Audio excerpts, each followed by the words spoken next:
Hey, hey, hey. Time for another out of this world story from our space. Am I the a-hole for joking about my best friend's wife's affair? I have a pretty close group of friends, 4 other guys including myself. We're all in our mid-30s, and we've all been friends since we were 13. A couple years back, 2 of my friends moved back in town, so we all have been meeting up fairly regularly ever since. Because of this, our wives are all friends now. My closest friend, Max, I've known my whole life. He and his wife, Julie, have gotten really close with my wife and I over the years. Back in 2012, when Max and Julie first got married, Julie had an affair with a guy from work. To make matters worse, the guy Julie had an affair with was married to Max's boss. We found out Julie had been having a 6-month affair 9 months into their marriage. I thought for sure they were going to break up, but they didn't. I respect Max's decision, but I don't agree with it. Over the years, I have paid attention to their relationship in case he needs me. As time goes on, and we've moved on, the subject has moved into a less heavy light. I rib Max from time to time, and he ribs me back. I had breast cancer from 2015 to 2019, and never stopped hearing the jokes pour in from him. 3 weeks ago, Max bought Julie a BMW as an early 10th wedding anniversary present. A day later, I told Max, while we were out with the other guys, "Max, if I screw some other guy, will you buy me a Palisade?" And we all laughed it off, as is usual. A few days later, Max told me he left Julie. Last year, he had caught her having another affair, but never told anyone. I'm absolutely heartbroken over this. Max is my best friend, and I've invited him to live with my wife and I for the time being. However, now my wife and the other wives are upset at me for the joke. They all liked Julie and think I was being a dick to Max. I'm certain I was, but that's basically our whole friendship, which made him leave her. I don't agree at all. In fact, the other day when I came home from work, my wife was on the phone with Julie, and I said, "You better get that whore off the phone before Max gets here." I, quite frankly, do not care for Julie. I have only put up with her for Max's sake, and now that he's left her, I'm not worried about burning this bridge. However, I am being told I took it too far. What's the consensus? Let's get that consensus from the community. Obiter Dicta says, "Not the a-hole. Julie's behavior made Max leave Julie, not you. You were unaware of Julie's more recent infidelity, and her first affair had been fair game for jokes in the past, so you had no idea you were pressing on a sore point. I'd be concerned that your wife is ready to blame you for Julie and Max's failed marriage before she blames Julie." Our next chime in from Capri Sunrising. "Not the a-hole. It's frankly odd to me that your wife isn't put off by Julie having yet another affair and continuing that friendship business as usual. I would have questions if my girlfriend's husband left her because of a second affair." Last thought from ProudSpell1711. "I am a woman, and I gotta say, the way some guys razz each other is a mystery to me, but I accept that it happens. As long as Max never indicated to you that the teasing bothered him, not the a-hole. I would recommend you not alienate Julie, however, since Max seems to have a complicated relationship with her. If he decides to reconcile with her, which hopefully he won't, but you never know, you don't want to find yourself estranged from your friend because you insulted his wife or ex-wife." Moving on to the next one. Am I the a-hole for refusing to have the same diet as my pregnant, soon-to-be ex-wife? Disclaimer. My English is not the best. It's not my first language. My, male 26, wife, female 24, got pregnant about 4 months ago. Before getting married, we agreed not to have children, but then her IUD failed, and she decided to keep it. So now we're in the process of getting a divorce. We filed the week she made her decision, but the process is slow for some bureaucratic things in my country. Problem is, we're still living together. She doesn't have a family in this country, and her mother is coming in about 3 months to help her with the moving and the baby. But for the meantime, we're still living in my house, just in separate rooms. Recently, she decided to start an insanely healthy diet for the baby, and replaced all her meals for veggie shakes and salads, meat substitutes, almond milk. You get me. This would be okay, as I don't care what she eats, but she threw out all my food from the fridge because of cross-contamination concerns, and is actively bothering me to keep the same diet as her, saying I should support her because she's trying to be healthy for the baby. Last night, I was too tired after work to go eat a proper meal outside, so I just ordered some fried chicken. She went nuclear with the delivery guy and me, so I ended up eating and sleeping on my car. Needless to say, we're still fighting. I just don't see the point for me going on a diet. If she wants to take care of herself and her baby, that's her issue.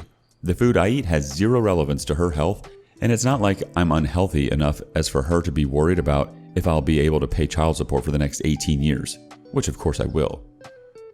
So kind, community. Am I the a-hole?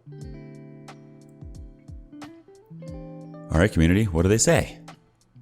OZSH90 says, let's recap with your additional comments, as this post is soon going to become a crap show of people coming after you for being a horrible human being, something I completely disagree with.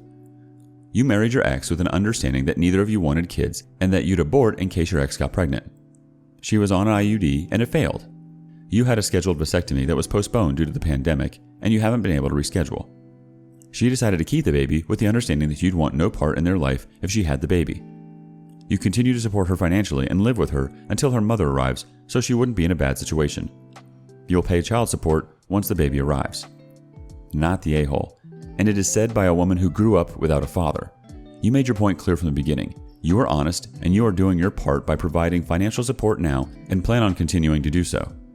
While this whole diet thing is just your ridiculous cherry on top of a very messy cake your life has become, as even in a working relationship, husbands are not obliged to follow diets that their pregnant spouses start on a whim, especially without consulting a doctor.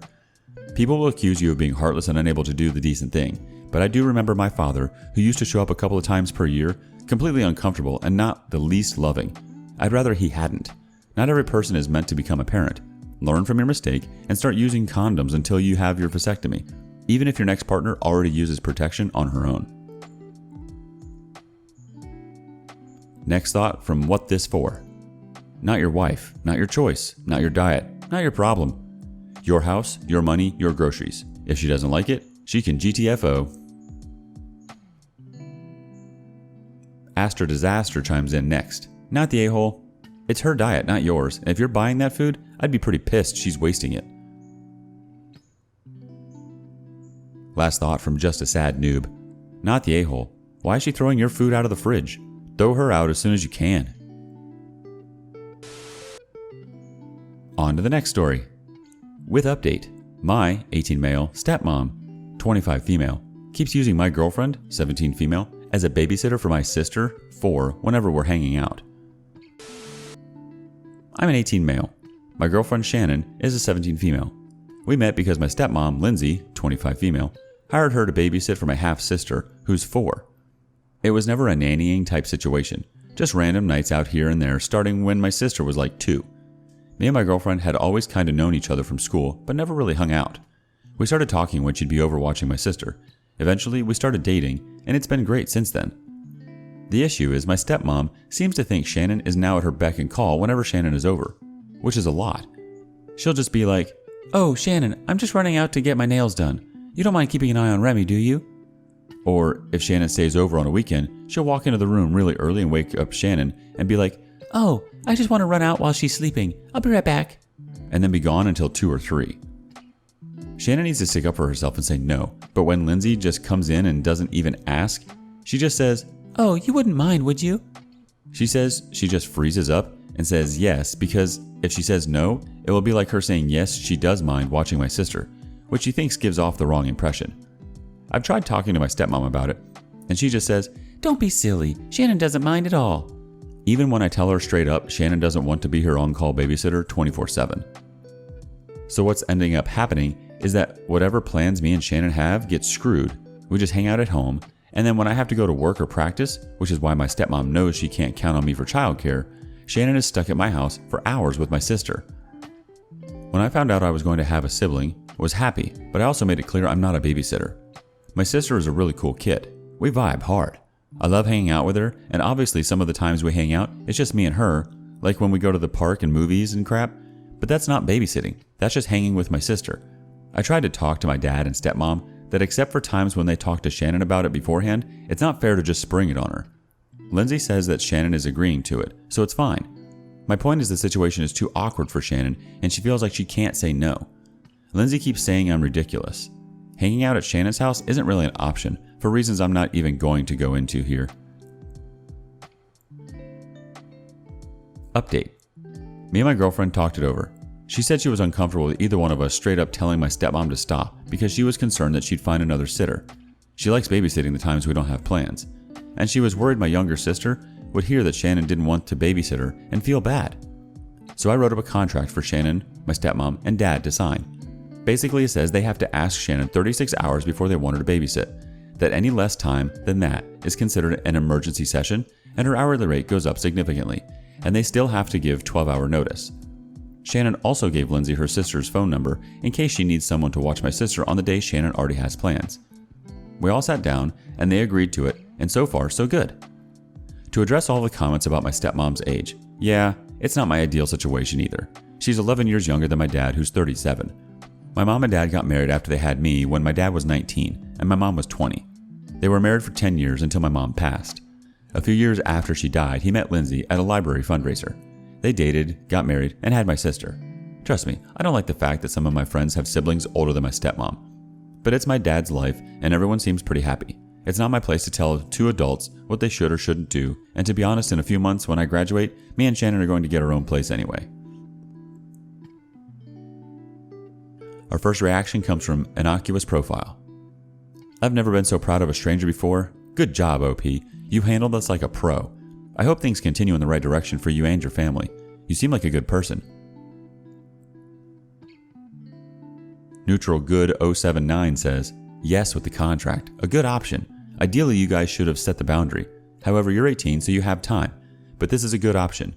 Make sure you draw a contract for sister too, so they don't use her poorly too. Pinky HC has a last thought. Wow, great job, OP. You advocated for your girlfriend and listened to her. This is fantastic. I wish more people had the communication skills and respect you do. On to the next story. 5-year relationship breakup for not agreeing to never have sex again. I, male 27, just ended a 5-year relationship with my girlfriend, female 27. I don't understand how it didn't work out. We have been together since college, and we get along great. 1 year ago, I suggested to her to move in and start a life together. When we were going to sign the contract for the apartment, she backed out as she wanted to experience what it's like to live alone.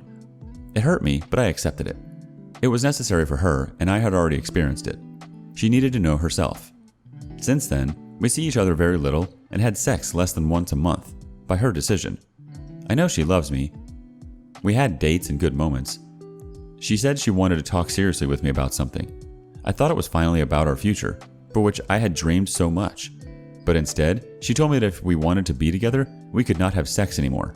Never, as she always felt obliged to please me. I want to make it clear that I never forced her to have sex with me. Her words. I know we love each other and make a good couple, but it just doesn't happen for us. She is very sensitive and loving, and I miss her quite a bit, but I feel like I gave up a lot in the past and didn't want to do it again. I don't know if I had to give more of myself. I feel sorry for what she is going through because I know it is a complicated situation for her. Did we do the right thing? Now I'm going to try to sleep. I need to get those thoughts out of my head. PD, sorry for my English, I only speak Spanish. Edit 1.